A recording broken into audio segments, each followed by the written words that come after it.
Voilà, merci à tous d'être venus ce soir. Merci Jean pour votre présence qui nous honore. Bon, je vous présente, bien que vous soyez connu et reconnu dans votre domaine d'activité historique, de pensée. Vous êtes donc historien, vous êtes journaliste au Figaro, vous êtes écrivain, vous êtes l'auteur de nombreux ouvrages qui ont pour certains extrêmement bien marché, historiquement correct, historiquement incorrect, histoire passionnée de la France. Je crois que c'est ce qui vous caractérise. Vous êtes un amoureux, un passionné de l'histoire de France au point d'être connu spécifiquement pour être le pourfendeur pugnace des caricatures, des raccourcis, des mensonges historiques qui pourraient porter atteinte d'une certaine manière à l'honneur et à l'intégrité de votre pays, surtout quand ces mensonges et ces raccourcis ont des incidences, et parfois des incidences très importantes, on va y revenir dans le cadre de notre thématique de ce soir, dans le débat politique français, et même sur l'organisation politique française. Vous venez donc ce soir nous présenter votre dernier ouvrage qui s'appelle « Les vérités cachées de la guerre d'Algérie ». Plusieurs décennies après les événements, vous revenez sur ce sujet qui est un sujet vecteur de nombreuses passions. Pourquoi parler encore, revenir encore sur cette page qui pourtant semble tourner? Y a-t-il donc encore tant de vérités cachées et surtout, qui s'évertue à les cacher? Bonsoir à tous, tout d'abord. Merci, cher Marion Maréchal, de votre invitation. Merci à l'ICEP pour cette invitation et bravo pour ce que vous faites. Alors, pourquoi revenir sur la guerre d'Algérie? Personnellement, même si ce sont des événements que je n'ai pas vécus. Petite précision biographique, je ne suis pas issu d'une famille de Français d'Algérie. Je ne suis pas non plus issu d'une famille de militaires. Donc personnellement, je n'ai pas d'implication personnelle à aucun titre dans la guerre d'Algérie et je n'ai aucune vengeance à remporter dans cette histoire. Mon intérêt pour ce sujet est un intérêt d'historien, c'est un sujet sur lequel qui m'a toujours intéressé. Chronologiquement, c'est pas secret, je suis de 1952, j'avais 10 ans en 1962 au moment de l'indépendance. Donc j'étais d'une famille qui était peu politisée, donc c'est des sujets qu'on évoquait pas spécialement chez mes parents, donc j'ai pas de souvenir de cette question-là. En revanche, elle m'a toujours intéressé à titre personnel, à partir de l'adolescence, puis jeune adulte, quand je me suis intéressé à la politique, à l'histoire des idées. Dans ma génération quand même, enfin, c'était les combats de la génération d'avant moi, mais c'était encore très frais. Et puis, parce que j'ai rencontré, c'est une des grandes épreuves de la France des années 50-60, j'ai rencontré dans ma vie ensuite, et dans ma vie d'historien, de journaliste, beaucoup de gens qui traînaient des blessures parfois physiques, mais surtout morales, évidemment, psychologiques, de cette affaire. Et donc j'ai voulu raconter cela, mais avec un regard d'historien, en dépassionnant l'affaire, et en démolissant les mythes. Alors vous disiez, quels mythes? Eh bien, dans un contexte général où, alors que l'idée coloniale en général, qui était au XIXe siècle une idée de gauche, une idée portée plutôt par le pan républicain de la société française, avec cette idée de porter les lumières au peuple d'outre-mer, etc. Cette idée coloniale a connu un grand basculement dans l'histoire des idées, schématiquement, après-guerre, entre les années 45 et 55-60, l'idée coloniale a été diabolisée au contraire. Voilà. Donc on est dans un contexte où il est malséant aux yeux de la doxa dominante de dire quoi que ce soit de bien sur ce qui serait fait en Algérie, l'Algérie française, parce que c'était une société coloniale, de facto. D'une part, il y a cet élément-là, et puis parce que l'Algérie indépendante, depuis 1962, vit sur une sorte de rente mémorielle consistant à insulter l'œuvre française et à vivre sur une mythologie sur les crimes commis par la France pendant ce qu'ils appellent eux la guerre d'indépendance ou la révolution algérienne, ce que nous appelons nous la guerre d'Algérie. Voilà.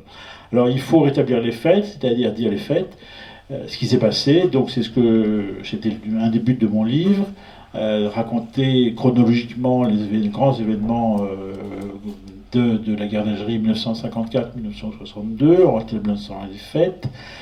Mais établir les faits, ça veut dire dire la vérité. Alors dire la vérité, c'est contrer toute une mythologie du FLN, de l'État algérien, mais attention, moi je fais œuvre d'historien, ça peut être aussi contrer une certaine mythologie mémorielle. Je suis désolé, je le dis avec beaucoup de prudence parce que j'ai énormément d'affection pour les Français d'Algérie, mais eux-mêmes ont une vision mémorielle. C'est normal, ce sont des gens qui ont connu des blessures terribles et qui ont perdu leur pays, on leur a volé leur pays et ils sont orphelins d'un pays qui n'existe plus, selon la formule de Jean-Pax Weeffray. C'est une blessure, c'est évident, mais on n'écrit pas l'histoire exclusivement avec du compassionnel. Il faut comprendre. Et au-delà, alors donc moi j'avais cette vision je voulais raconter les faits dans leur vérité, mais aussi, c'est pas tant, bien sûr ce sont les faits, mais ce qui m'intéresse, c'est plus, parce que pour moi la guerre d'Algérie est une guerre politique. Et c'est l'histoire globale de l'Algérie française. Pour faire très très court, en 1830, la France et l'Algérie se sont mariés. Ce mariage a été consommé, il faut bien le dire, sous la forme d'un viol. Et en 1962, on a divorcé. Pourquoi est-ce qu'on s'est marié? Pourquoi est-ce qu'on a divorcé? C'est ça qui m'intéresse, parce que ce sont des questions très présentes, parce qu'elles posent la question de savoir qu'est-ce qui fait société, comment est-ce qu'on fonde l'unité d'une société. Est-ce qu'une société multiculturelle, c'est viable ou non? Parce que l'Algérie française, objectivement, était une société multiculturelle. 10% d'Européens, 90% d'Arabo-musulmans. C'est une société multiculturelle. Est-ce que c'est jouable ou pas? Et donc ce sont des questions... Et il y a tout un questionnement que la France a connu en Algérie sur comment est-ce qu'on fait pour être français, musulman, etc., qui sont des questions qu'on avait outre-mer et qui, par le jeu de l'indépendance puis du phénomène migratoire, se posent sur le sol, ce qu'on appelait autrefois le sol métropolitain, mais ce qui est le sol français aujourd'hui. Donc c'est une guerre qui est en résonance avec des problèmes très contemporains. Elle est utilisée mémoriellement par la pointe extrême de l'islamisme, puisqu'on le voit bien, les délinquants qui sont tombés dans l'islamisme le plus radical, les assassins, Mohamed Merah, etc., tous ces jeunes gens issus de l'immigration maghrébine, mais élevés en France, et les citoyens français, ont largement utilisé toute une mythologie anti-Algérie française. Je vais tuer des gens parce que j'ai à venger les crimes que la France a commis contre mes aïeux. Voilà. Donc cet élément est prégnant. Oui, je suis navré pour l'exercice, je vous vole le micro. Alors, de fait, on va s'attarder un peu sur certaines périodes, certains points d'achoppement, finalement. On a le sentiment, et vous l'avez rapidement évoqué, qu'il y a une forme de monopole de la culpabilité et de monopole de l'innocence, finalement, dans cette histoire. Évidemment, la culpabilité revenant aux Européens, aux colons, et l'innocence revenant aux Algériens.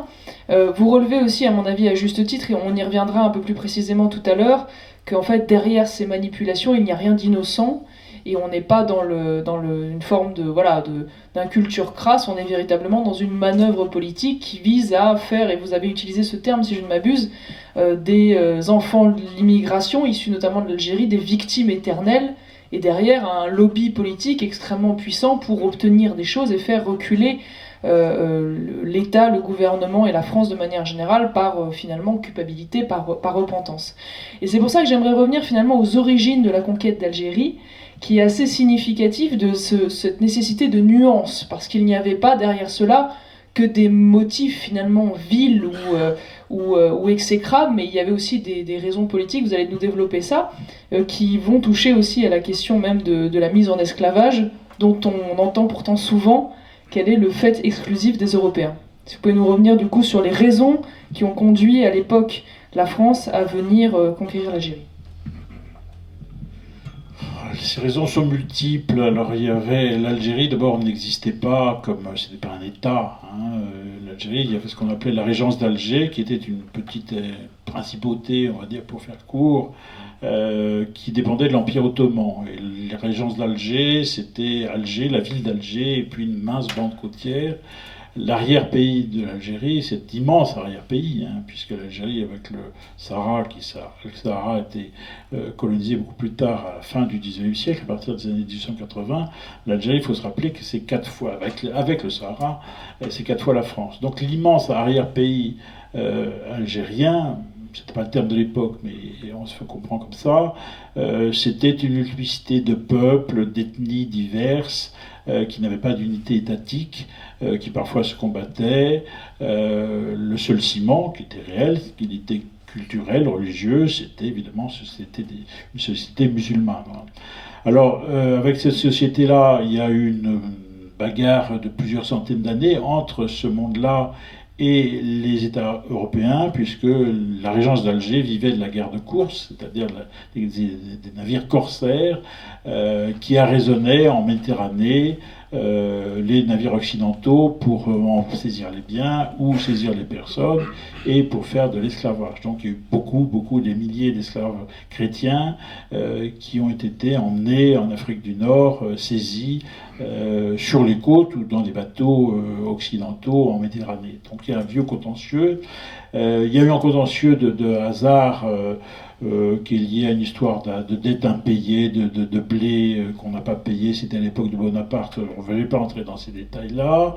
Il y a des raisons de politique intérieure aussi qui ont joué, il se trouve que ça commence sous Charles X, le roi Charles X et son premier ministre Polignac, les affaires intérieures françaises vont pas bien, et ils ont l'idée qu'une expédition militaire victorieuse va redorer la couronne. Donc on part à la conquête d'Alger, et on prend Alger en 1830, mais au départ, il n'y a pas d'idée préconçue. Et il y a une sorte de statu quo qui va s'instaurer de compromis avec les indigènes, qui va durer un petit peu moins d'une dizaine d'années, et la guerre de conquête proprement dite va se commencer en 1837 et va se terminer en 1847 par la reddition d'Abdelkader.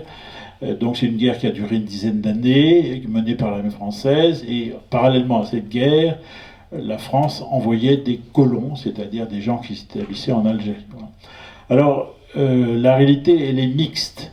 Elle est mixte en ce sens que, comme toujours en histoire, c'est ni tout blanc, ni tout noir, des deux côtés. Mais même du côté français, puisqu'on parle du côté français, eh bien, le côté blanc. C'est-à-dire que la France a accomplir dans ce pays qui était un désert, un grand désert, une œuvre considérable. Elle va tracer des routes, elle va construire des barrages, elle va faire de l'agriculture dans des zones qui étaient plus ou moins abandonnées. Et donc il y a une œuvre française tout à fait considérable. Maintenant, l'une des difficultés qui va être celle de l'Algérie française, qui est une difficulté historique et qui va se payer plus tard, c'est qu'on veut faire une colonie de peuplement. Or, il y a peu de peuplement volontaire pour partir pour l'Algérie. Les Français étaient rares à vouloir partir coloniser l'Algérie, et donc ont toujours été en nombre insuffisant. Et d'ailleurs, on a fait très vite appel à l'étranger, et c'est pour ça que ceux qu'on appelle les Français d'Algérie, qu'on appellera plus tard, beaucoup plus tard, les pieds noirs, c'est un terme très récent, au fond, le terme de pieds noirs, les deux tiers, en réalité, sont d'origine espagnole, italienne, maltaise, allemande, suisse, etc. Pour autant, c'est pour ça qu'on les appelle les Européens, parce que beaucoup n'étaient pas des Français d'origine. Pour autant, ils sont tous Français hyper patriotes, avec même un hyper patriotisme des Français d'Algérie qui est très frappant dans l'histoire politique française à partir des années 50-60. Mais on a deux types de population en Algérie, et il y a un double problème. D'une part, il y a un différentiel démographique très important, à savoir que la population arabo-musulmane a une croissance démographique extrêmement forte. Dans les années 1930 aux années 1950, la croissance démographique de l'Algérie est identique à celle du Bangladesh. Donc on a une population arabo-musulmane qui est en croissance exponentielle, et donc la différence entre les deux communautés numériques et d'emblée se marque extrêmement fort. Et c'est donc ce qui fait que les Français d'Algérie vont être en minorité sur le territoire algérien. Mais c'est là où c'est compliqué, c'est qu'ils ne vont pas toujours se vivre en minorité, parce qu'en réalité, il y a un autre phénomène, c'est qu'en fait, ce sont très vite, contrairement à ce qu'on croit, la notion de colon, c'est lié à l'agriculture. En réalité, les Français d'Algérie se consacrant à l'agriculture étaient une minorité.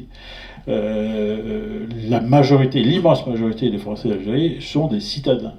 Ce qui fait que les trois grandes villes, Alger, Oran, Constantine, vont devenir des villes européennes, avec des commerçants, des artisans, une classe moyenne dont le niveau de vie est globalement de 30% inférieur à ceux de la métropole. C'est une des grandes mythologies de l'anticolonialisme, la richesse des colons.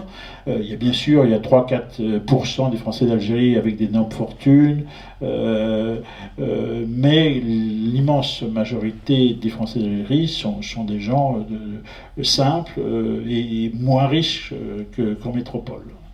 Mais ce sont des citadins.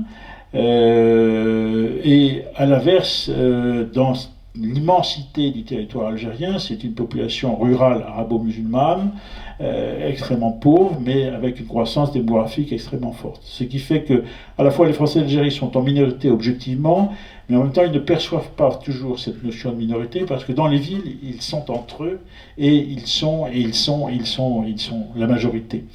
Donc on va dire, je caricaturerai un petit peu en disant que l'Algérie française, au fond, elle existe vraiment dans les villes. Dans les campagnes, quand on pénètre dans le bled, on est dans une situation, on est dans une population, on est dans un pays arabo-musulman. Et donc c'est un des problèmes, s'ajoute à cela, je garde le micro encore un instant, je vais vous le repasser, cher Marion, un problème extrêmement complet qui est le problème du statut de la nationalité ou de la citoyenneté des indigènes. Les Français d'Algérie, au départ, ceux qui viennent de France sont des Français qui ont tous les droits de la nationalité et de la citoyenneté. Les Français européens, enfin les Européens d'Algérie non français, au départ, vont acquérir la nationalité française selon un processus assez complexe.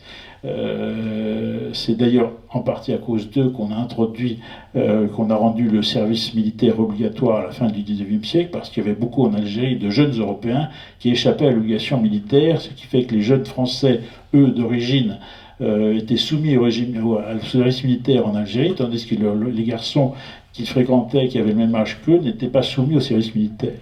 C'est une des raisons pour lesquelles, en 1889, le service militaire va être étendu, va devenir un service universel. Non seulement en Algérie, mais sur l'ensemble de la France. Bon. Mais, donc, les Européens et les Français ont tous les droits de la nationalité et de la citoyenneté. Les indigènes, ce qu'on appelle terme d'époque, il n'y a aucune connotation morale sur ce terme, sont nationaux français. Ils ont la nationalité française. Il y a un sénatus consul, c'est-à-dire une loi Napoléon III en 1865 qui décrète que tous les musulmans d'Algérie, tous les habitants de l'Algérie, y compris les musulmans, sont nationaux français. En revanche, ils n'ont pas les droits complets de la nationalité. Alors pourquoi n'ont-ils pas le droit complet de la nationalité? C'est un petit peu technique, mais il faut entrer là-dedans parce que c'est important. Ce n'est pas par discrimination de la part de la République française, c'est par respect de l'identité ou des spécificités religieuses des musulmans, des habitants. Parce que, du point de vue du droit français, le Code civil a un certain nombre de prescriptions qui sont contradictoires avec les prescriptions musulmanes en termes de mariage, de succession, etc. Et donc, pour laisser aux musulmans la possibilité de garder leur propre tradition culturelle, familiale, dans ces domaines-là, eh bien, ils conservaient un droit particulier, un statut personnel de type coranique. Mais ça empêchait qu'ils soient totalement citoyens français. Donc on a deux types, c'est assez compliqué, on a deux types de situations, de population en Algérie. On a les Européens qui sont à la fois nationaux français et citoyens français, et les musulmans, pour faire court, qui sont nationaux français, mais qui n'ont pas les pleins droits de la nationalité. Et cette dualité dans les deux types de population va être un des éléments sur lesquels va jouer le nationalisme algérien, puisqu'il y a un nationalisme algérien qui va naître dans l'entre-deux-guerres, pour attiser une sorte de mécontentement dont ils vont user. Mais c'est complexe, c'est là où, je veux dire, ça n'est pas discriminatoire au départ, cette distinction, Mais dans la pratique, c'est une complexité parce que c'est là où c'est un des éléments de la complexité de l'Algérie française, c'est que l'Algérie, en 1848, on a décrété que l'Algérie, c'était 3 départements français. Donc on est sur un territoire de la République. Et donc, il y a une sorte de contradiction par rapport au projet républicain qui est un projet universaliste. Si vous allez en Bretagne ou en Provence, à l'époque, tous les habitants de la Provence, toute la Bretagne ont les mêmes droits. Or, en Algérie, territoire français, département français, tous les habitants, donc on a 2 types de population. Et donc, c'est une des contradictions insolubles, d'une certaine manière, puisqu'elle est d'origine religieuse, mais qui est là où on touche du doigt les limites, ou le problème du multiculturalisme. Comment est-ce qu'on fait pour régir une société quand on veut respecter les droits religieux, les traditions religieuses d'un certain type de population, et en même temps avoir une loi universelle? C'est un questionnement très complexe. Alors, 2 questions. La première, c'est dans ce cas-là, pourquoi avoir choisi, je ne sais pas si vous abordez je ne me souviens pas que vous avez abordé le thème dans le livre, mais l'origine du choix du statut de département, spécifiquement, plutôt précisément que une autre forme administrative qui aurait pu être considérée comme plus adéquate, eu égard précisément aux traditions et aux lois locales. Deuxième question, je crois que vous faites la démonstration que, contrairement aux déclarations d'Emmanuel Macron, la guerre d'Algérie n'était pas un crime contre l'humanité, loin s'en faut. Pourriez-vous nous en dire un peu plus sur le bénéfice économique, qui est finalement souvent l'argument de l'exploitation, la France qui est venue piller les ressources et se gaver sur les terres colonisées. Je crois savoir que la France a dépensé plus qu'elle n'a gagné d'argent. Est-ce que vous pourriez peut-être nous en dire un peu plus également sur ce sujet-là en particulier ? Alors pourquoi des départements? C'est un choix pratiquement politique et idéologique. C'est en 1848, c'est la Deuxième République, donc après la révolution qui a renversé le roi Louis-Philippe, la monarchie de Juillet, la Deuxième République qui est une république qui précède Napoléon III. Hein. Enfin, Napoléon Bonaparte, le futur Napoléon III, va être le premier président de la République, puisqu'il a été président de la Deuxième République. Mais qui au départ est une république très à gauche, et donc c'est par principe républicain qui pose le principe, on est dans cette idée de la colonisation à la républicaine, l'universalisme républicain, il décide que l'Algérie doit être des départements français, comme ça on va appliquer la loi française, on va partir à la conquête de ce pays qui est déjà conquis, mais on va partir à la conquête au sens figuré du terme, pour lui appliquer les principes des Lumières, etc. Donc au départ, c'est posé comme un principe. Je pense que c'est un des éléments du drame parce que justement c'est un des éléments qui vient nouer le drame, parce que un pays comme le Maroc ou comme la Tunisie ont été colonisés par la France, mais ont un statut de protectorat. Voilà. On n'a pas décrété que c'était territoire français. L'Algérie, c'est un des éléments du drame, un des nœuds du drame, c'est que c'est le territoire français. Voilà. Donc la réponse, elle est d'origine politique et idéologique. Alors, la guerre d'Algérie, je vais y venir, mais segmentons, si vous voulez, quand même, parce que 132 ans de présence d'Algérie, il y a le temps de la conquête, je l'ai dit, ça se termine schématiquement en 18 ans, la reddition d'Abdelkader en 1847. Donc on a une guerre de conquête, une guerre dure, hein, il faut le dire, ça ne sert à rien aussi. Alors les Algériens s'en servent beaucoup, et de ce point de vue-là, il y a une sorte de pudeur du côté français à cacher, à pas dire les choses. Alors il n'y avait aucun projet génocidaire de la part de l'armée française. Maintenant, c'est vrai, c'est l'armée française, c'est les gens qui ont fait la conquête de l'Algérie étaient d'hommes qui étaient formés par la Révolution française, par Napoléon. Ils ont fait une guerre sans pitié. Hein, et donc on estime que du côté indigène, dans un pays qui décomptait à peu près 3 millions d'habitants, il y a eu à peu près 250 000 à 300 000 morts. C'est un dixième de la population indigène qui a disparu pendant la guerre de conquête menée par la France. C'est une guerre, c'est une saignée démographique lourde. Alors le problème aussi de cette guerre de conquête, c'est une chose que, là aussi, moi je dis la vérité de l'histoire, hein, mais c'est une chose que j'ai découverte en travaillant sur cette question, parce que moi j'ai plutôt été nourri par mon éducation, mon parcours d'historien et mon discours un peu un parcours politique. Moi j'ai plutôt été nourri évidemment totalement dans l'admiration de l'Algérie française, etc. Mais quelque chose que j'ai découvert, c'est qu'en fait cette guerre de conquête a laissé une trace forte dans la mémoire indigène. et alors qu'elle a été oubliée dans la mémoire des Français d'Algérie comme de l'armée française. Pourquoi? Pour une raison, j'allais dire, démographique.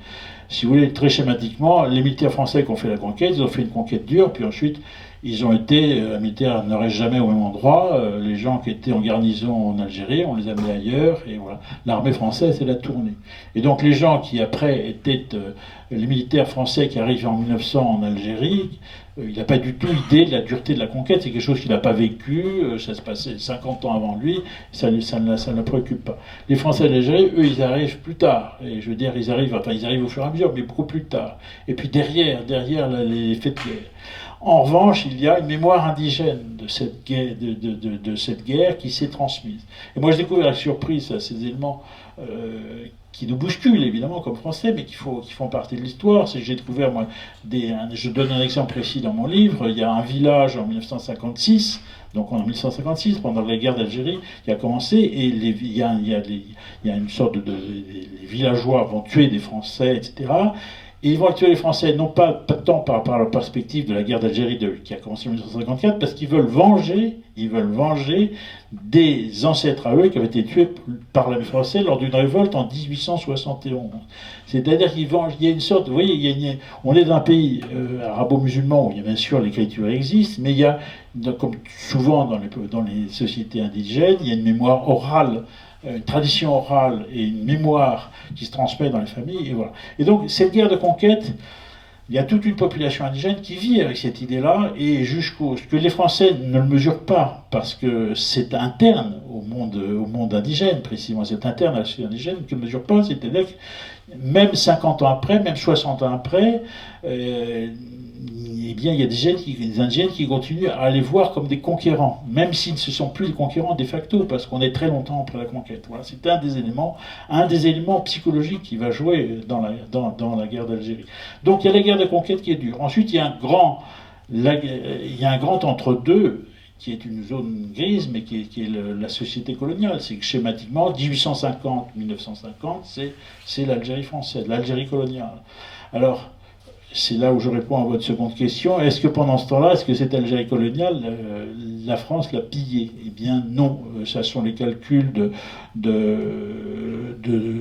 historien de l'économie qui malheureusement est décédé il y a quelques années, qui est un homme très précieux, Daniel Lefebvre, qui a fait une grande thèse sur le coût de l'Algérie, pas tant de la guerre d'Algérie, de l'Algérie coloniale, hein, qui a fait des calculs extrêmement... C'est un gros livre qui est disponible, et qui montre que, schématiquement, l'Algérie n'a jamais été rentable, en quelque sorte, économiquement. L'économie algérienne n'était pas rentable par elle-même. L'Algérie ne n'équilibrait pas son propre budget, si vous voulez. Et donc, la France, la métropole, puisque l'Algérie était française, la métropole achetait à prix supérieur au marché mondial des productions algériennes pour faire vivre l'Algérie, en quelque sorte, pour diminuer le chômage, faire vivre l'Algérie. Et donc on a dépensé beaucoup plus d'argent pour faire vivre l'Algérie qu'elle ne nous a rapporté. Donc très schématiquement, oui, l'Algérie a plus coûté à la France qu'elle lui a rapporté. Et ensuite, il y aura une autre phase qui va être la guerre d'Algérie proprement dite, qui éclate en 1954-1962, qui était aussi un élément qui a coûté extrêmement cher. Hein. Je veux dire, il faut avoir cet élément-là aussi. Je veux dire, on ne peut pas raisonner dans la vie uniquement avec des chiffres, et les grandes déterminations, les grands objectifs politiques ne se déterminent pas uniquement d'après des objectifs économiques, mais enfin, les objectifs économiques, il faut quand même les avoir en tête. En 1960, donc pendant la guerre d'Algérie, l'Algérie, des dépenses civiles et militaires inclus, représente 20% des dépenses publiques françaises. C'est-à-dire qu'en 1960, l'Algérie, y compris la guerre d'Algérie, donc absorbe 20% du budget national français. C'est un élément tout à fait considérable. La guerre d'Algérie a coûté très cher. Ça ne veut pas dire qu'il ne fallait pas la faire, c'est pas ça que je veux dire.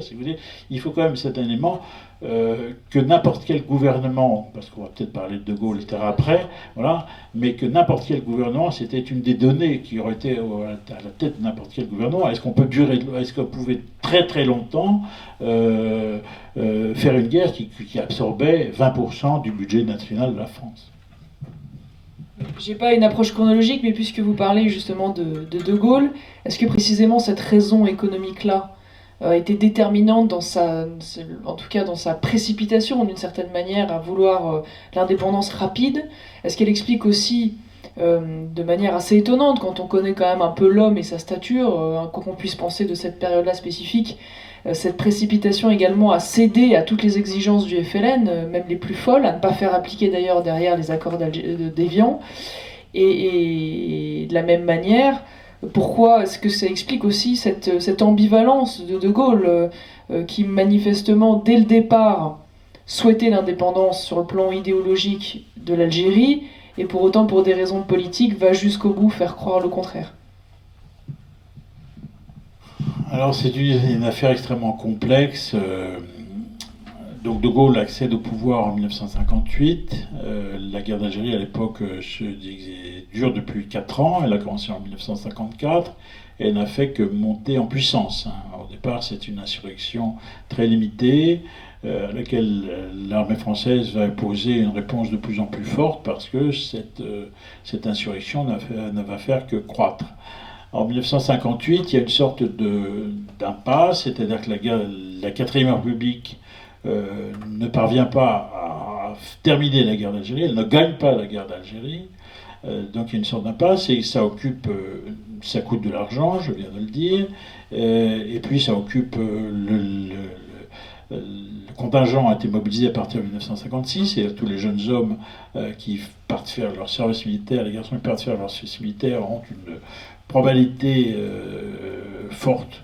Ils n'y vont pas tous. À l'époque, on avait beaucoup d'armées en Allemagne, sur la ceinture en Lorraine, etc. Mais enfin, il y a une possibilité de partir faire la guerre tout en faisant son service militaire. Et il y a beaucoup d'appelés qui ont fait la guerre, qui sont partis et qui ont vraiment fait la guerre. Il y a eu des tués, des blessés. Donc c'est un élément qui a évidemment profondément marqué l'opinion française à partir de ce moment-là, et qui a d'ailleurs rendu la guerre d'Algérie impopulaire. La guerre d'Indochine, qui était une guerre menée par des soldats professionnels, est une guerre qui était globalement indifférente à l'opinion publique. La guerre d'Algérie est une guerre impopulaire parce que l'opinion n'a pas envie que ces garçons se fassent tuer en Algérie. C'est un phénomène, enfin, on a des études sur les opinions de l'époque. Ça peut chagriner, mais c'est une réalité. La part de l'opinion métropolitaine favorable au maintien de l'Algérie dans la France n'a jamais dépassé 10% de la population française, et 10% de l'électorat français. C'est un des éléments, aussi un des éléments politiques qu'il faut avoir en tête. Alors, De Gaulle arrive, la 4ème République est dans l'impasse, elle va de crise gouvernementale en gouvernementale. Vous savez que là, sous la 4ème République, la durée moyenne des ministères, c'était de 6 mois, parfois moins, beaucoup moins. Donc De Gaulle, à un moment de Gaulle qui travaillait, qui rêvait de revenir au pouvoir, va profiter d'une crise qui survient à Alger. Il y a une sorte de bras de fer le 13 mai 58 entre Alger, la ville d'Alger, les Français d'Algérie, l'armée d'Algérie, qui va imposer à Paris la nomination d'un nouveau chef de gouvernement qui lui soit favorable à la cause qu'il défend. Et les réseaux gaullistes présents sur place à Alger vont faire en sorte que tout cela débouche, et en même temps aussi en France, évidemment, les réseaux gaullistes présents en France, vont faire en sorte que ça débouche sur la nomination du général de Gaulle. Donc, le général de Gaulle est nommé chef du gouvernement, président du Conseil, c'est le terme, par le président Coty, après juin, enfin on est en mai 58, et il hérite dans la situation, il hérite de la guerre d'Algérie en quelque sorte. C'est pas lui qui l'a déclaré, mais il en hérite. Alors, je suis persuadé, c'est une querelle d'historiens qui dure depuis 30-40 ans, ou d'analystes politiques. Est-ce que De Gaulle voulait ou pas d'emblée donner son indépendance à l'Algérie? Moi, je pense qu'il voulait d'emblée, il savait que l'Algérie devrait accéder à l'indépendance. Pourquoi? Parce qu'il ne croyait pas à l'intégration des musulmans dans la France, parce qu'il avait conscience du différentiel démographique fort entre la communauté européenne et la communauté indigène ou autochtone ou arabo-musulmane en Algérie, parce que c'était pas un homme de sensibilité coloniale. De toute façon, c'était un militaire politique, mais même sa carrière militaire, proprement dite, n'était pas une guerre de militaires aux colonies. C'est un homme il était né à Lille, il n'a pas de sensibilité du sud, du Méditerranée. Voilà, quand il est arrivé, pendant la guerre en 1942, le gouvernement provisoire est passé de Londres à Alger, Alger était très pétainiste, donc De Gaulle a été mal accueilli. Enfin, tous ces éléments ont fait que De Gaulle n'a pas de sympathie pour les Français d'Algérie. Il n'a pas de sympathie pour l'Algérie française, il n'y croit pas, et donc je pense qu'il veut donner son indépendance à l'Algérie. Et comme il accède au pouvoir en s'étant appuyé sur l'idée Algérie française, eh bien, il va faire de la politique machiavélique, c'est-à-dire qu'il va mentir. Il ne va pas révéler son projet tout de suite. Voilà. Et donc il va avancer par petits pas pour lancer le processus. Le processus, il va le lancer donc à partir de fin 1959. Il fait un premier discours où il lance l'idée d'autodétermination, c'est-à-dire il dit on va organiser un référendum où les habitants de l'Algérie vont décider de leur propre destin, avec 3 choix possibles, rester associé, l'intégration dans la France, l'indépendance totale ou une formule d'autonomie et avec maintien en amitié avec la France. Voilà. Donc il lance le processus de l'indépendance. Alors contrairement, moi je ne crois pas De Gaulle ne voulait pas non plus. Et je suis ni gaulliste ni anti-gaulliste. Hein. Moi j'essaie de faire l'histoire. De Gaulle ne voulait pas non plus une défaite de l'armée française. C'est un militaire, il a une forme de fierté, de l'idée de l'État, etc. Donc c'était pas un défaitiste au départ. Il n'avait pas de sympathie aucune pour le FLN au départ. C'est pas voilà. Donc il veut donner son indépendance à l'Algérie, mais il ne sait pas selon quel calendrier et il ne sait pas à qui il va donner l'Algérie. Et au fond, il va chercher des interlocuteurs modérés. Mais le problème, c'est que les interlocuteurs modérés n'existent plus. Pourquoi? Parce que les interlocuteurs modérés des Algériens aspirant une forme d'indépendance ou d'autonomie, mais en sympathie avec la France, ont été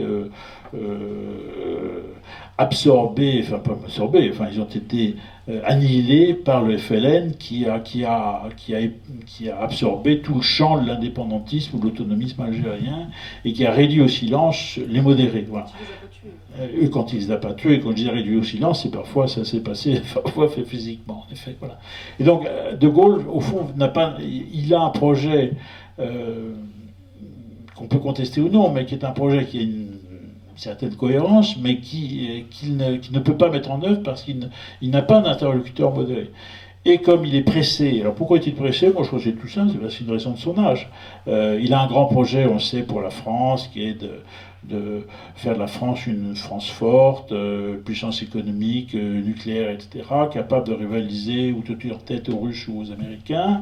Et comme c'est un homme de 67, soit il arrive au pouvoir à 67-68 ans, c'est pas assez âgé, mais à l'époque c'était plus âgé, et son mandat, qui était à l'époque un septennat, va s'achever en 1965, il est pressé. Donc, il lance un processus qui va ensuite déboucher sur des négociations, et ces négociations vont devenir ce qu'on appellera les accords d'Évian. Mais au départ, et c'est très frappant, alors qu'il a donné à ses négociateurs un certain nombre de consignes de garder des garanties pour la France, et bien au fur et à mesure, comme ces négociateurs se heurtent à l'intransigeance de leurs interlocuteurs algériens, et bien leur dire bon, écoutez, laissez passer ça, et en fait, dans la négociation des accords d'Évian, toutes les garanties, les rares garanties qui auraient pu être données pour la France, laissées pour la France, pour les intérêts français, ont été abandonnées. Alors, quel type de garantie? Par exemple, on va en retenir deux qui sont importants. Il y avait tout un débat sur la nationalité des Français d'Algérie dans le nouvel État, puisque l'Algérie devait être indépendante. Et donc, un des éléments au départ, c'était que les Français d'Algérie auraient eu automatiquement la nationalité algérienne. S'ils leur laissaient, dans le nouvel État, eh bien, ils étales citoyens du nouvel État. Et donc, ils avaient une place politique, et on ne pouvait pas les expulser comme ça. Voilà. Et ça a été abandonné. Les Français d'Algérie sont restés des Français d'Algérie. Le résultat, c'est qu'ils allaient se créer un nouvel État, où ils n'étaient rien, où ils étaient des étrangers. Et comme ils étaient étrangers, qu'en plus, il y avait une volonté d'épuration ethnique avec les attentats qui continuent dans les années 62, etc., eh bien, ils sont partis en masse, et c'est tout l'exode des Français d'Algérie de mars à juin 62, 600 000 qui partent dans ces quelques mois de chaos. L'autre élément, par exemple, c'est qu'on n'était pas forcé de céder le Sahara. Or, le Sahara, eh bien, au départ, la France aurait pu garder le Sahara ou avoir une autre approche, parce que le Sahara est aussi frontalier, ne l'oublions pas, avec des pays d'Afrique noire qui étaient en voie de décolonisation, mais avec lesquels il n'y avait pas du tout le conflit qu'on avait avec l'Algérie, et rien n'a été fait pour cela. Voilà, donc on a abandonné le Sahara aussi, alors avec des garanties, des concessions pétrolières, mais qui dans la pratique, l'État algérien a fini par tout nationaliser au tout début des années 70. Voilà. Donc il y a une sorte de lâchage général qui fait partie du drame de la fin de l'Algérie française, c'est qu'en effet, c'est que cette indépendance se fait dans des conditions dramatiques, où tous les intérêts français ont été abandonnés, il n'y a aucune garantie, et donc pas de garantie pour les Français d'Algérie, ils partent, aucune garantie, aucune protection, évidemment, pour les musulmans qui s'étaient engagés avec nous, et donc c'est tout le drame des harkis. Ceux qui vont essayer de passer en France, on le sait, on a beaucoup les pouvoirs publics qui s'y sont opposés, et ceux qui vont rester vont subir un des très grands massacres. Voilà. Donc il y a une responsabilité historique forte, à mon sens, de la façon dont le général de Gaulle a réglé, si je puis dire, à liquider cette affaire. Alors, j'ajoute moi-même, peut-être ça chagrinera certains dans la salle, mais je dis ce que je pense parce que je le crois, ça laisse entier la question de savoir est-ce que l'indépendance d'Algérie était ou non inéluctable. De Gaulle, c'est une chose, il y a la façon dont il l'a faite, mais est-ce qu'il y avait une autre voie? Voilà. Est-ce qu'il y avait d'autres moyens? Voilà. Je suis ni un défenseur je suis pas du tout un défenseur mais si on fait de la politique fiction, bon, l'histoire se fait jamais avec de la fiction, mais quand même, supposons que De Gaulle soit mort de mort naturelle, j'ai eu pas de mal, en 1957. Voilà. Il meurt en 1957 dans son sommeil, pas dans son sommeil, de vivant, il a eu le temps même d'aller se confesser avant, voilà. Enfin, voilà. Donc, tout est bien, voilà. Bon. On n'a pas la 5e République, donc, voilà. Donc, mais que fait la 4e République? On est en 58, la 4e République est un régime épuisé, qui va de crise politique en crise politique.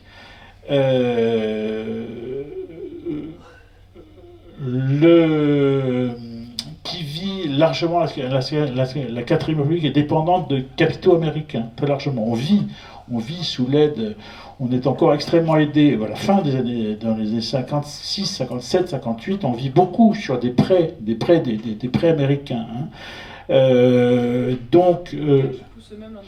Voilà. Sachant que les États-Unis poussent eux-mêmes à l'indépendance. Voilà. Donc, qu'est-ce qu'aurait fait la 4e République s'il n'y avait pas eu De Gaulle? Je ne crois pas profondément que la 4e République aurait eu la capacité politique ni militaire, parce que c'était le 20% de dépenses publiques pour l'Algérie, de garder longtemps l'Algérie. Voilà. Alors, moi, je crois qu'en 58, de toute façon, l'affaire était cuite, quelque chose. Alors, la responsabilité morale et politique de Gaulle est immense, mais je crois malheureusement, c'est comme ça qu'en 58, l'affaire de toute façon était fichue. Est-ce qu'on aurait pu garder l'Algérie globalement?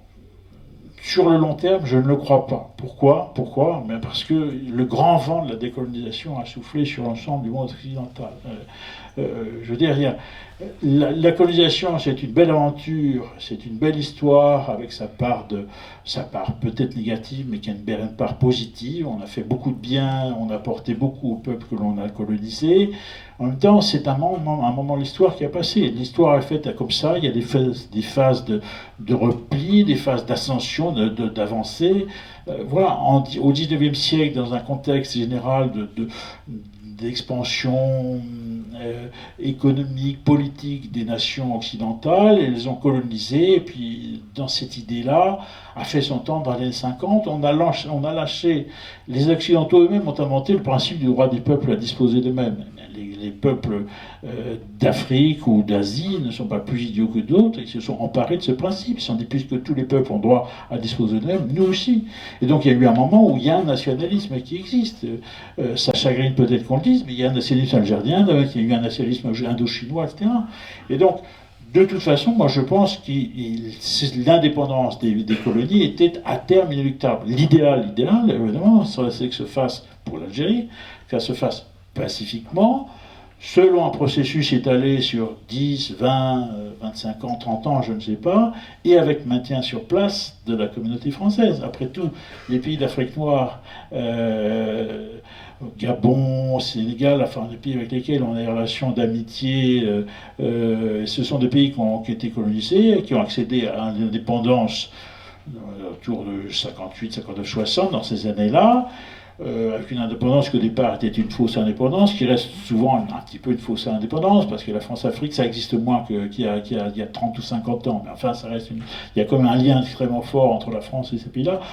Et les Français d'Afrique noire n'ont pas été forcés, qui vivaient en Afrique noire, n'ont pas été forcés de quitter, ils sont restés là-bas. Donc, c'était le schéma, ça aurait été le schéma idéal. Voilà.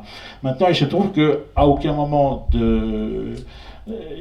pour ça, il aurait fallu, on ne refait pas l'histoire, mais il aurait fallu qu'on ne s'enclenche pas, c'est le nœud, il aurait fallu trouver une solution dans l'immédiate après-guerre, dans les années 44, 45, 48, si on avait trouvé une solution, si on n'avait pas bloqué, je pense qu'il y a aussi une responsabilité de la France, on a bloqué l'émergence d'une élite musulmane francophile, elle a existé, il y a beaucoup de gens ils ont été découragés.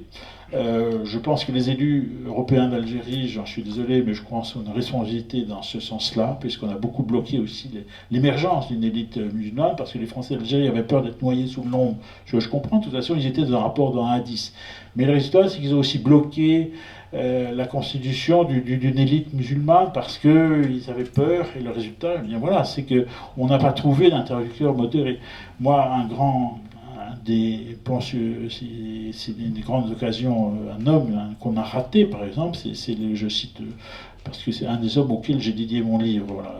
Mon livre est dédié à lui, il est dédié au commandant Elie Samar, il est dédié au Bachaga Boualem, à Nafsia Sid Karra, qui est une femme qui a été secrétaire d'État en 58, qui était une femme qui a beaucoup fait pour la condition musulmane, une musulmane d'Algérie, mais qui a été secrétaire d'État à Paris, en France évidemment, qui a fait énormément, qui était une femme qui était vraiment jonction entre les deux communautés. Et puis le personnage qui a un personnage, c'est Ferhat Abbas. Ferhat Abbas, et dans les années, c'était un pharmacien, et dans les années 20, quand il fait ses études, c'est même un maurassien, la chose n'est pas connue, lecteur de l'Action française, et pour lui, il aspire à une Algérie qui est une autonomie, une forme, une identité algérienne au sein d'un ensemble français. Et puis, il fonde un mouvement pour, en quelque sorte, pousser, inciter à la création d'une élite francophile musulmane algérienne, et il va se heurter à de multiples obstacles localement. Ce qui fait que son aspiration à l'identité va se transformer en autonomisme, son autonomisme va se transformer un jour en indépendantisme, et à la fin des fins, il va rallier le FLN. Alors qu'au départ, c'était pas du tout son orientation politique. Donc malheureusement, il y a eu comme ça dans l'histoire de la guerre d'Algérie des occasions manquées, et des occasions manquées. Alors bon, moi je dis ça, j'ai l'air d'insister sur les fautes des Français, mais on pourrait parler pendant une heure des fautes de FLN et de crimes de FLN. Hein. Tout ça est dans mon livre. Mais il y a aussi malheureusement, en histoire, rien n'est tout blanc et rien n'est tout noir. Voilà. On peut parler très longuement des crimes et des erreurs du FLN, de l'indépendantisme algérien, mais je pense aussi que si on fait l'histoire et l'histoire raisonnée, il y a aussi malheureusement des erreurs de la France en Algérie. Non, mais je crois précisément que c'est la force de votre livre, c'est d'être dans la nuance et de montrer qu'il y a eu des braves et des salauds des deux côtés, d'une certaine manière. Même si on peut faire la part des choses sur le côté bénéfique qui a pu prépondérer aussi à certaines périodes à l'égard des Algériens. On parlait à l'instant justement du nationalisme algérien, vous avez parlé de ce qui a contribué à son émergence. On a eu parfois des parcours inverses, parce qu'on a une grande figure mythologique avec Abdelkader qui lui avait commencé plutôt contre les Français pour finir francophile, donc on a eu parfois même des phénomènes inverses, mais que la partie francophile est souvent occultée d'ailleurs quand on invoque cette figure. Alors l'idée c'est de décrire un peu le visage de ce nationalisme algérien. Vous expliquez dans votre livre que c'est un courant qui est quand même assez proche du marxisme-léninisme. Dans quelle mesure, pourquoi, quelle est un peu la typologie de ces chefs? Est-ce qu'ils ont été soutenus par l'étranger? Parce qu'on parlait à l'instant justement de la pression américaine. Et si oui, évidemment, par qui et pour quelles raisons? Alors, le nationalisme algérien naît dans l'après-guerre, de l'après-première guerre mondiale, en 1919-1920, de la part d'hommes qui un soir ont fait la guerre, la première guerre mondiale, puisque la France, évidemment, a mobilisé ses colonies, et donc l'Algérie a donné aux armées françaises un certain nombre de milliers d'hommes.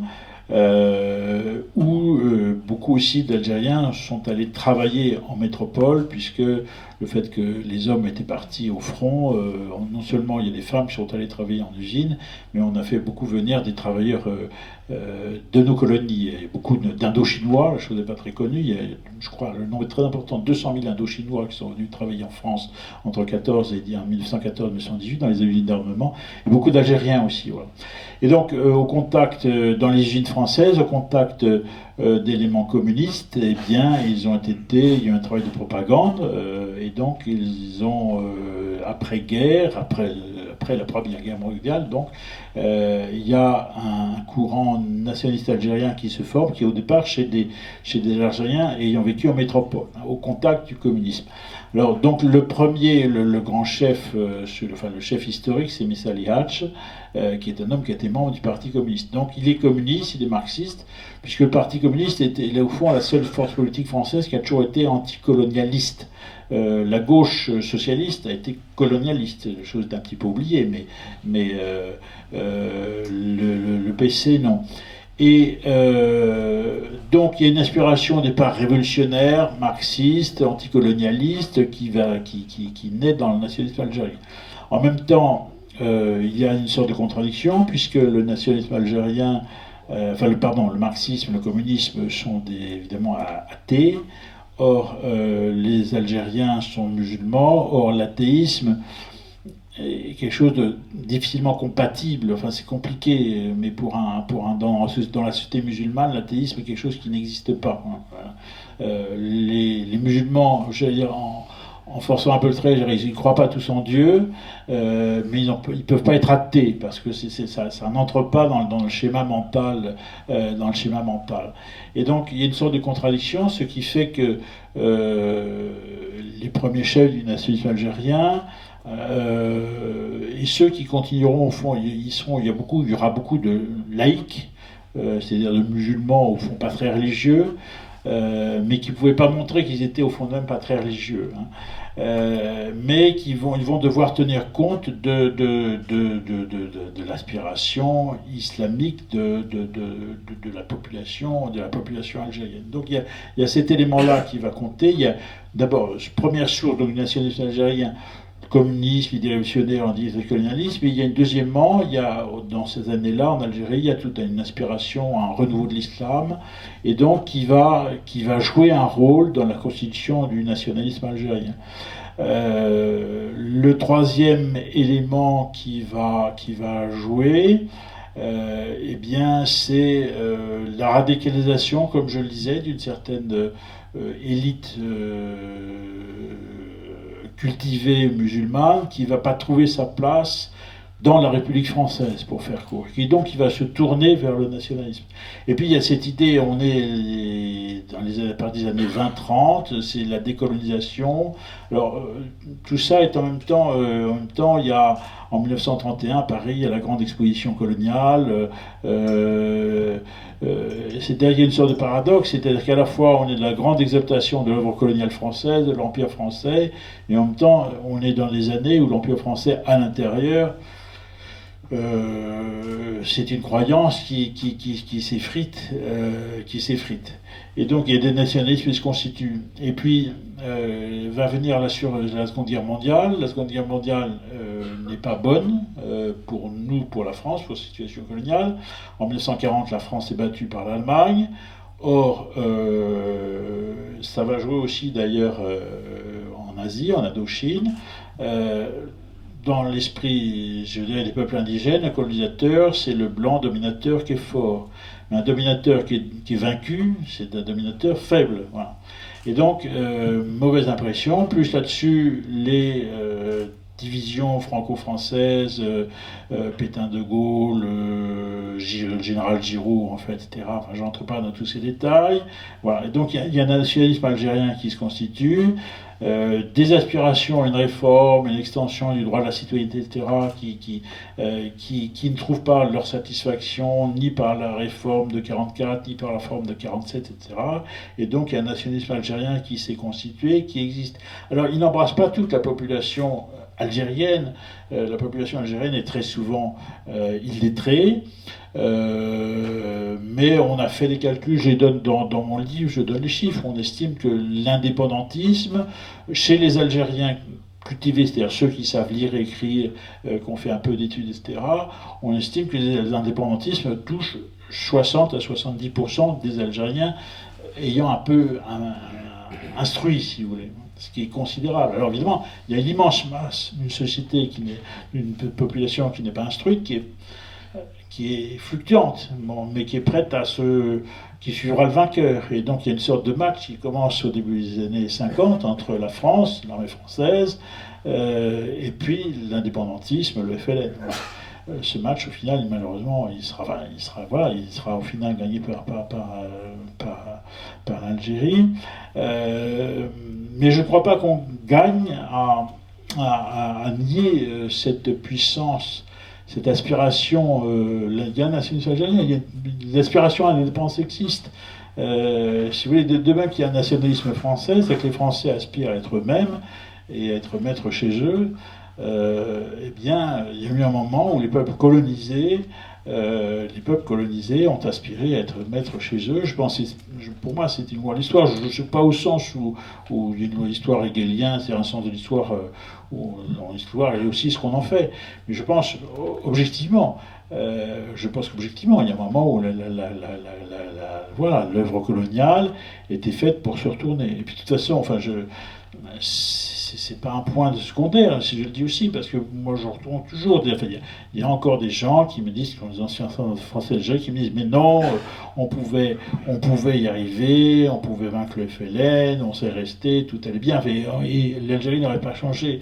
Mais il y a un manque de réflexion ne fût-ce que sur la donnée démographique. Je veux dire, si l'Algérie était aujourd'hui française, nous aurions 44 millions de concitoyens arabo-musulmans de l'autre côté de la Méditerranée, plus ceux qui sont ici, c'est-à-dire qu'ils feraient la loi en France, puisqu'on est dans le cadre d'une république démocratique, avec le droit de vote universel, etc.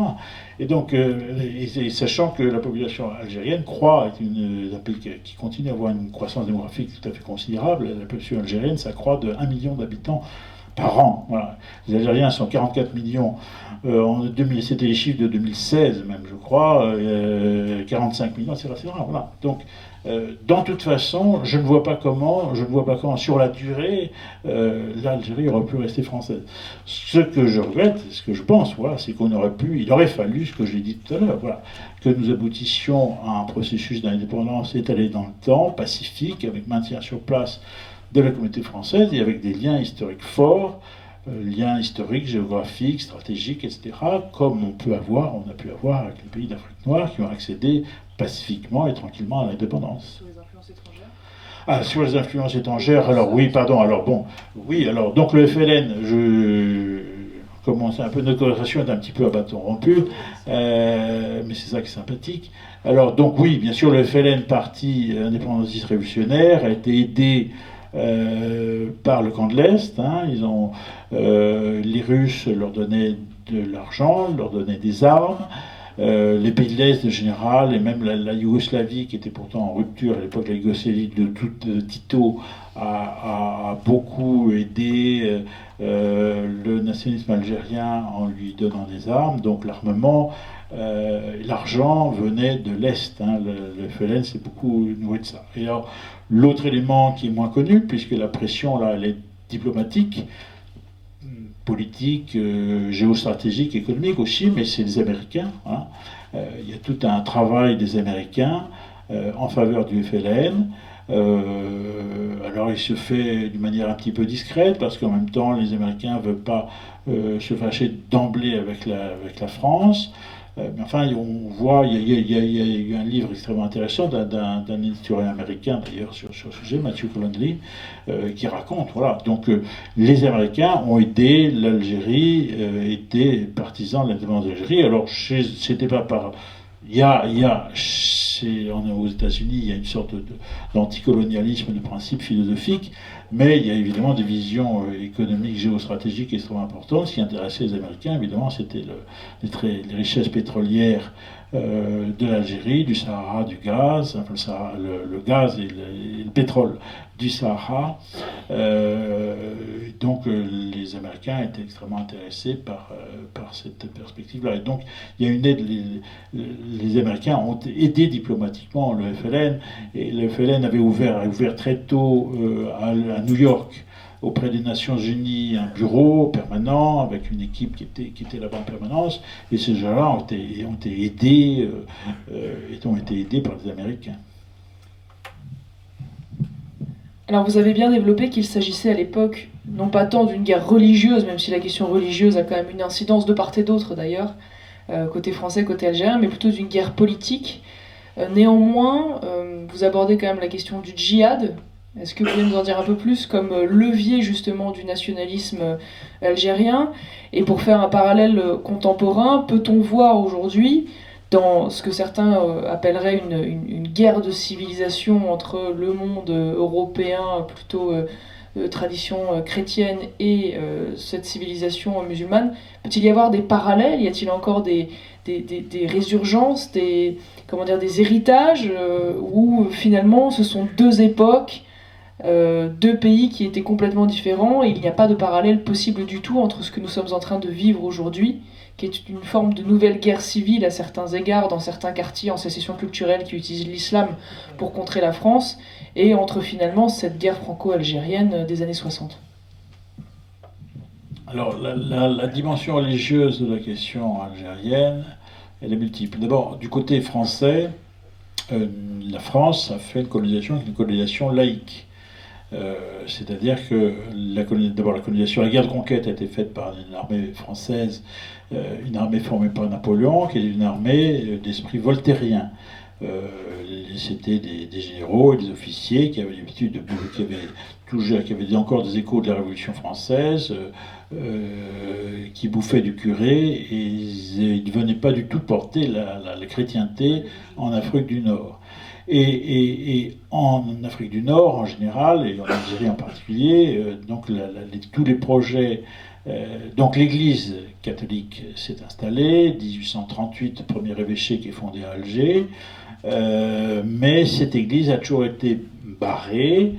Alors elle avait toute sa légalité, sa liberté, mais je veux dire, les pouvoirs publics, sous la monarchie de Juillet, sous le Second Empire, puis sous la Troisième République, ont toujours veillé à ce que l'Église d'Algérie ne déborde pas de son territoire, c'est-à-dire qu'elle s'occupait des musulmans sous l'angle humanitaire, les hôpitaux, etc.,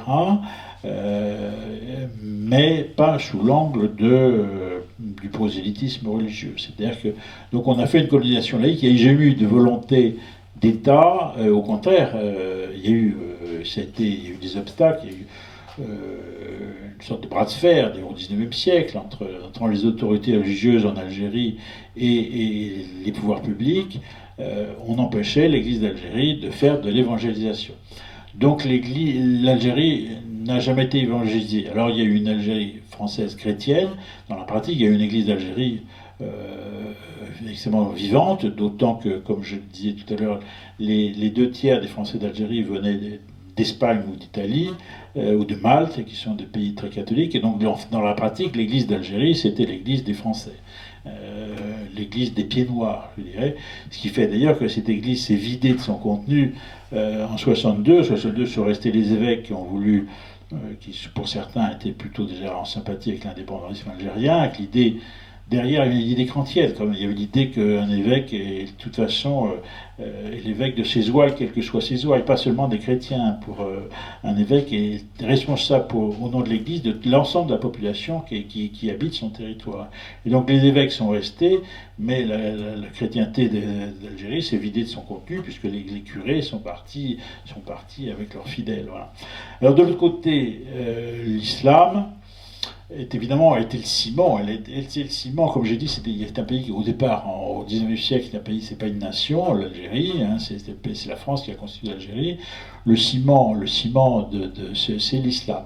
Et Abdelkader, quand il fait sa guerre contre les Français, joue sur le djihad. C'est la chasse. Ce sont les chrétiens qui sont venus nous envahir. On fait la guerre aux chrétiens. C'est sur cette thématique-là que Abdelkader recrute dans les années 1840. Vous l'avez rappelé, après Abdelkader va devenir, une fois qu'il sera exilé, prisonnier des Français, il sera rendu exilé, prisonnier des Français, il va devenir extrêmement francophile et son islam est une sorte d'islam soufi avec un islam pas du tout fanatique et plutôt en sympathie, au moins sur le plan de la morale, d'un certain nombre de grands principes de la vie avec le christianisme. Donc, et même il était devenu à la fin de sa vie très francophile, c'est un problème. Enfin, massivement, la société algérienne est musulmane, évidemment, massivement. Et le FLN, quand je l'ai dit, donc les chefs du nationalisme algérien, certains ont été formés par le marxisme, en tout cas il y a un esprit révolutionnaire, et plusieurs des fondateurs, parmi les fondateurs du FLN, qui est fondé très tard. Hein, le FLN, c'est la pointe de l'indépendantisme algérien. Le FLN se fonde en 54, au printemps 54. Eh bien, la plupart des chefs ce sont des laïcs, enfin musulmans laïcs. Voilà. Mais ils rencontrent cette réalité, ils sont quand même des Algériens, et ils ont cette réalité qu'ils sont d'un pays où ils sont musulmans. Et donc, eux ne vont pas déclencher une guerre de religion, mais ils inscrivent quand même dès le premier manifeste du FLN du 1er novembre 1954 fait allusion au fait que l'Algérie devra avoir accédé à son indépendance et ce sera un pays organisé selon les principes de l'islam. Donc, voilà. Et puis le journal, c'est un détail symbolique, mais le journal du FLN, qui est au départ une feuille renotée, hein, ça s'appelle El Moudjahid, aujourd'hui c'est un journal imprimé, enfin depuis longtemps, mais Moudjahid, ça veut dire, en arabe, ça veut dire le combattant de la foi, c'est-à-dire que cette dimension islamique est présente. Pendant la guerre d'Algérie proprement dite, alors ça dépend ensuite des réseaux. C'est là, on ne peut pas non plus dire que c'est pas vraiment une guerre de religion, d'abord parce que c'est pas partout que le FLN a mené sa guerre au nom de l'islam, c'est localement, certains chefs, et certains moments, je le raconte dans le livre par exemple, l'été 55, dans la région de Constantine, il y a une insurrection, enfin toute une insurrection, on est déjà en guerre, mais il y a un mouvement de massacre, etc., et où le recrutement qui se fait au nom du djihad, c'est-à-dire que les meneurs de réseau des FLN qui vont parcourir la campagne pour recruter des hommes pour l'opération qu'ils préparent, disent on va faire le djihad, c'est-à-dire on va lutter contre les chrétiens et les juifs. Et donc cette dimension est là. Maintenant, c'est une dimension qui ne marche pas partout parce que, il faudrait comment dire un mot, parce qu'on n'a pas beaucoup parlé depuis le début, il y a des musulmans qui ont marché avec la France dès le départ. Hein. Donc c'est ceux qu'on appellera les harkis pendant la guerre parce que c'est un terme facile, un terme générique qui deviennent donc des supplétifs de l'armée musulmane. Le principe est créé en 55, ça va se développer à partir de 56-57 pour venir en aide à l'armée française et avoir des hommes de terrain connaissants. Et donc on a et les harkis, les supplétifs musulmans de l'armée française, il faut savoir, ont toujours été plus nombreux que n'étaient les hommes du FLN ou de l'ALN. Donc il y a plus, sous les armes, il y a plus de musulmans qui sont engagés aux côtés de l'armée française que de musulmans qui ont combattu l'armée française. Donc il faut avoir cet élément clé. Donc il y a des musulmans qui ont aimé la France, qui ont aimé la française et qui ont épousé cette idée. Voilà. Et ça fait partie, et bon, ensuite, ceux qui n'ont pas été tués, il y en a ceux qui sont passés en France et qui sont restés, ce sont évidemment des grands patriotes français, et ce sont des gens pour leur foi, leur religion, ils sont musulmans, et voilà, je respecte leur foi et leur tradition religieuse. Donc, de ce point de vue-là, moi, je suis toujours attentif à cette question-là, parce que comme la question de l'islam agace souvent en France, et pour de bonnes raisons d'ailleurs, mais du coup, il y a tout on trouve chez les jeunes gens un peu excités qui disent on ne peut pas être français et musulman. C'est pas vrai. C'est pas vrai. Historiquement, c'est pas vrai. Si, il y a des musulmans qui ont aimé la France, qui se sont voulus et qui ont été encore aujourd'hui, qui sont musulmans, qui ont leur foi, leur religion, leur pratique religieuse, mais qui sont des gens qui aiment sincèrement la France. Donc je ne crois pas qu'il soit impossible d'être musulman et d'aimer la France. Voilà. Maintenant, ces gens-là existaient dans un certain contexte précis, qui était un contexte d'outre-mer, qui était un contexte largement militaire, qui était un contexte où on respectait d'ailleurs leur religion, parce que c'est un des éléments clés aussi. L'armée française a toujours respecté les traditions religieuses de ses troupes coloniales. Hein. En 14-18 ou en 39-45, et surtout les armées de la libération, les armées de Juin, de Lattre, etc. Il y a beaucoup de troupes coloniales. Mais dans ces troupes, eh bien, les hommes sont respectés dans leur tradition religieuse, et on leur permet tout à fait d'avoir leur pratique religieuse, ils ont des imams, leurs prescriptions alimentaires sont respectées, quand il y a un mort, il est enterré selon les prescriptions de l'islam, etc. Donc il y a une tradition de l'armée française, de respect de la diversité religieuse. Voilà. C'est pour ça, attention, je dis ça, moi, tout le monde sait que je suis chrétien, catholique, etc. Voilà, mais attention, il faut, quand on fait de l'histoire, hein, il faut avoir, l'histoire se fait pas avec des slogans, elle se fait avec le respect de la réalité dans sa complexité. Voilà. Donc le facteur religieux a joué dans la guerre d'Algérie, dans ce sens où dans la population, une partie de la population, le FLN a pu utiliser, dans certains cas, dans certains lieux, l'idée de l'islam. Voilà. Maintenant, je m'inscris en faux contre certains diraient que c'était une guerre de religion. Non, c'était pas une guerre de religion, c'était pas conçu comme ça. Et à l'époque, ça n'a pas été vécu comme ça. Et si on reprend la littérature de l'époque, la question religieuse joue son rôle, mais elle n'est pas centrale. Alors, sa trace devient centrale, mais c'est une trace mémorielle et fantasmée.